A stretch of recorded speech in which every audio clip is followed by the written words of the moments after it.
from Washington, D.C., Margaret Brennan, moderator of Face the Nation. Margaret, great to see you.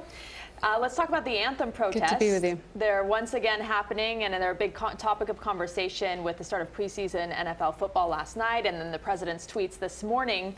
Is there any room for the president and the players to actually find common ground and discuss the issues the players are trying to highlight? And has their protest been effective?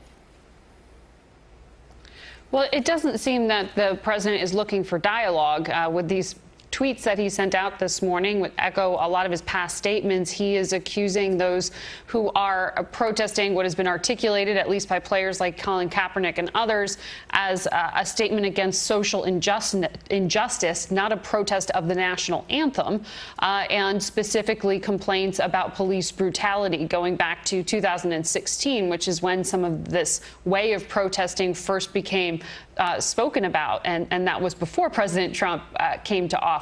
Today, the president is saying these players can't even articulate what it is that they're upset about. For many people, when they see these tweets and they hear the president continue down this line of attack, they hear a dog whistle. They hear something that is racially motivated. They hear something that is somehow other than what is articulated in the tweet itself.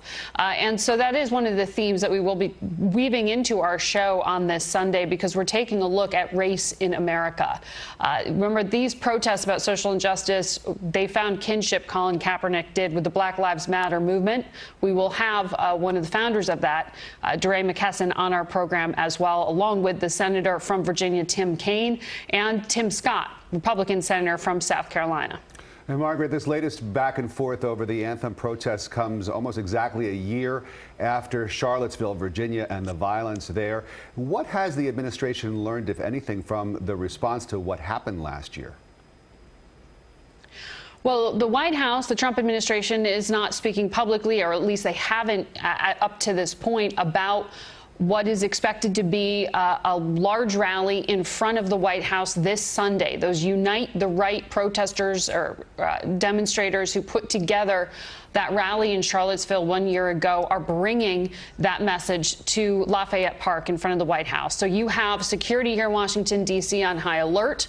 Virginia's already declared a state of emergency. They really want to try to prevent the kind of escalation that happened last year. President Trump won't be at the White House on Sunday. He is remaining up in New Jersey at Bedminster, his resort there, to avoid some of this perhaps. But the White House says officially it's just a matter of vacation and renovations at the White House. We'll see if the administration comments. Everyone here is hoping that the violence doesn't escalate, because as you recall, there were 3 lives lost a year ago. All right, Margaret Brennan from Washington, D.C., thank you so much for joining us. Thanks, Margaret. And you can join Margaret on Face the Nation Sunday morning at 10:30, only right here on CBS 4. But get up a couple of hours earlier and you can join Jim DeFede for Facing South Florida. Jim welcomes Democratic gubernatorial candidate Philip Levine and Democratic congressional candidate Donna Shalala. That's Sunday at 8:30.